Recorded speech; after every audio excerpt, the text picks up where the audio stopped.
सिल्लोड तालुक्यातील सारोळा येथून 20 वर्षीय विवाहित महिला बेपत्ता। अजिंठा पोलीस ठाणे येथे घटनेची नोंद।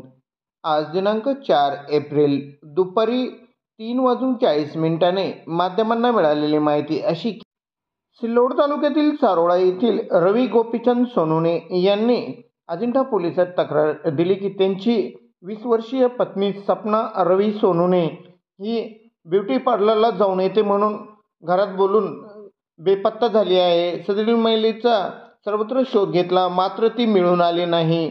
न मिळून आल्याने त्यांनी अजिंठा पोलीस ठाणे गाठून सदरील त्यांची पत्नी बेपत्ता असल्याची माहिती अजिंठा पोलिसांना दिली आहे। त्यांनी दिलेल्या तक्रारीवरून सदरील घटनेची नोंद अजिंठा पोलिसांनी घेतली असून सहाय्यक पोलीस निरीक्षक अमोल ढाकणे यांच्या मार्गदर्शनाखाली हेड कॉन्स्टेबल निलेश सिरस्कर हे सदरील घटनेचा तपास करीत आहे।